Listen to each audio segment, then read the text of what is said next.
songwriting or music writing, because I write just instrumental music writing. Similar process. Like for songwriting, I was just hearing the story of Bill Withers. Do you guys know, have you ever heard of Bill Withers? He wrote the song, "Lean on me when you're not strong." And he wrote, "Ain't no sunshine when you're gone." That song. He wrote a lot. He was a construction worker.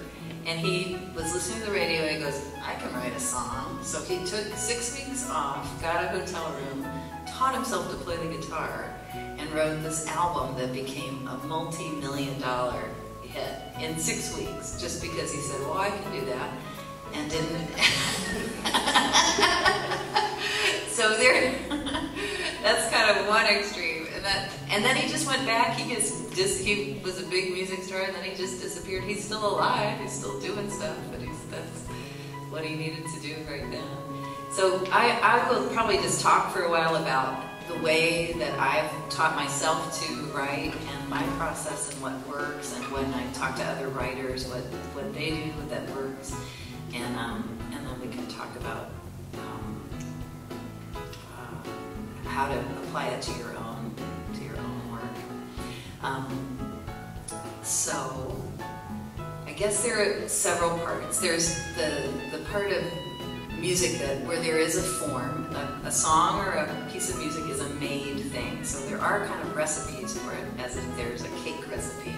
There is a recipe for music. You're going to have the A section, the B section, the C section, whatever, all these different forms. And you can, that's kind of helpful to think in that way sometimes. But the first thing you have to do is have the original idea and the inspiration that catches you enough that you want to follow through with it. And I think that's one of the trickier things. And because what I've found is it takes a lot of time alone. Writing, and I don't think any writer will argue with this, it takes a lot of time alone, a lot of unplugged time. We have more and more and more plugged in time, and we have so little time where we're not on the phone or not on the computer, and we're just with ourselves. For me, it's often, if I can just have a couple of days mostly to myself, I can write. But if I don't get that, it's pretty hard to write. Do any of you feel that way? Yeah. So I think that really numero uno is carving out time, making it a priority and carving out time, and just knowing that if you do that, it's going to feed you so much to do that. Even if you don't come up with a great Bill Withers multi-million selling album, you're going to come up with something that only you could do. That is just amazing that you could do it even.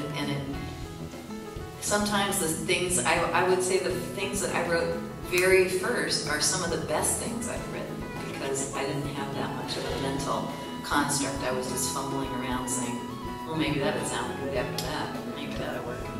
I guess we could go to this time signature now, and what the heck, it was a kind of throwing. It's like making lamb stew when you've never made lamb stew and you just start throwing stuff in. It turns out okay. So anyway.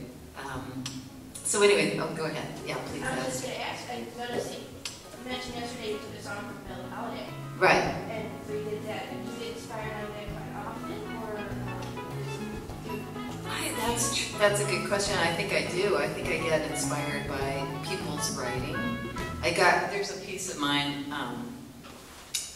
that's why it's so good to learn a lot of music if you want to write, especially the type of music you're drawn to. I believe strongly that whatever you're drawn to has something to teach you, and if you can just follow that, you'll find it. So like, here's Billie Holiday. I just do a cover. It's not the most creative, but it's kind of... So here's something that I wrote that I basically was inspired by a piece, and you'll be able to hear it. This is a Keith Jarrett piece that I love. It's called Yesterday, Tomorrow, or something like that.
just, I was drawn to that piece of music of his, and I studied it and kind of figured out where it went, and then I just kind of let myself mess around, and my own version of that kind of came out after 30 years of constant practice and playing.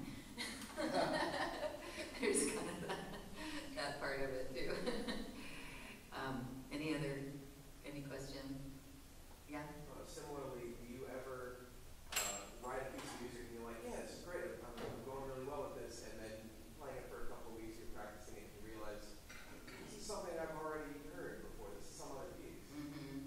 Do you scrap it at that point, or do you just keep going? I scrap a lot of stuff. I'd say I scrap about 100 for every one I stick with. So I would say a lot of things get scrapped because they sound too unoriginal to me. But I try to do original stuff, I think. And the same with lyrics. I would say it's even harder with I was talking about this with Lamar. Where is Lamar? Not here. But he was talking about how easy it is for him to write music. It just, ideas come to him constantly musically, which is true of me too. I think it's kind of easier. Some people are more oriented that way. And the lyrics, it's so hard to find lyrics that someone hasn't said before. Especially that rhyme, that's really tough. You can sound so trite. And I remember, I put out about 5, 10, 8 instrumental albums, first off. And then I put out a vocal album where I'd written the words.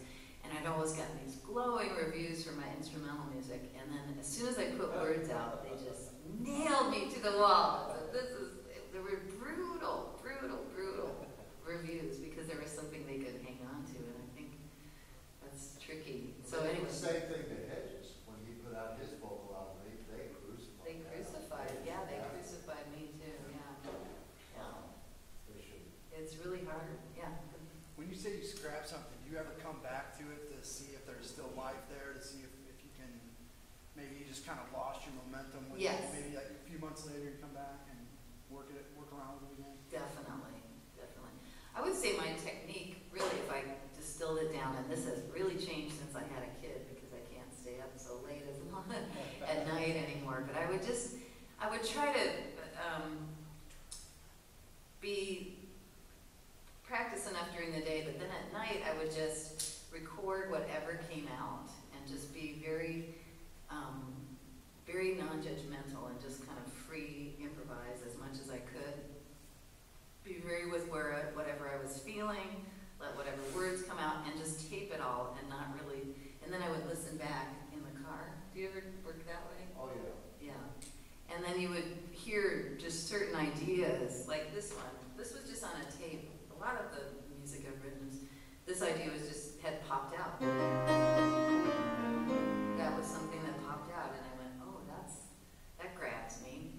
So I took a few weeks to just kind of play with that, and then thought, well, that could be the A section. And then where would it go? And then I messed around with a gazillion B sections, and then came up with this.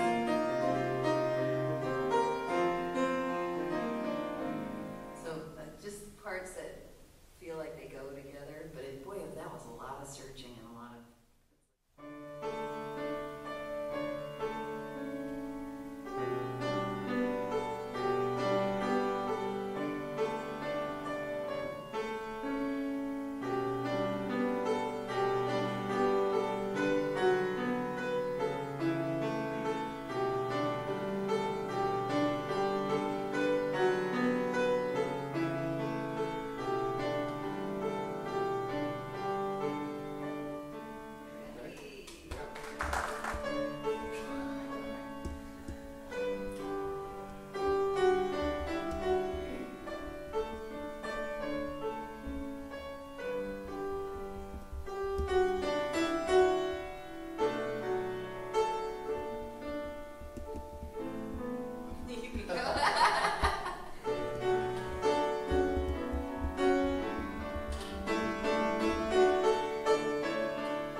mean, it tastes a little salty, a little sweet, all the flavors, you want that. So if you have a lot of arpeggios in one section, you want to put some space in the other section. And people really want that space. They don't want everything to be filled up all the time.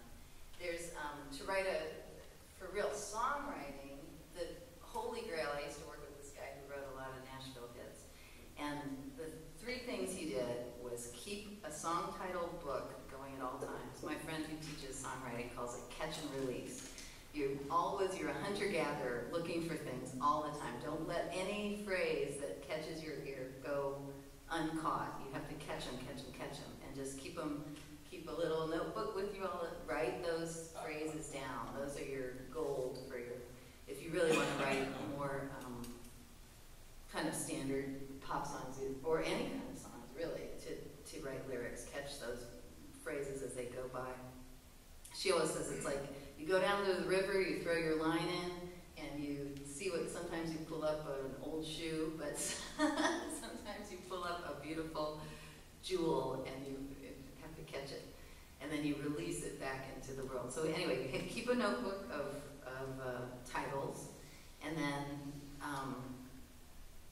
what was the other one? I'm blanking, but I was going to say what else he did. He kept the title. Oh, and he would keep a running log of musical ideas also. He would just kind of log all these ideas that came to him, and none of them were completely fleshed out most of the time. And then he would he would find whatever one he felt was strongest and flesh it out. This is kind of whatever, but he would go like to his office and do this every day, and he made a lot of money. He was friends with the guys that wrote the Bonnie Raitt hit, I Can't Make You Love Me If You Don't, which was a huge song. And those guys got that out of the newspaper. It was a picture on the newspaper, and there was a guy who's sitting on all his stuff out on the street, and his quote to the newspaper was, you can't make a woman love you if you don't. And they decided, okay, that's that song.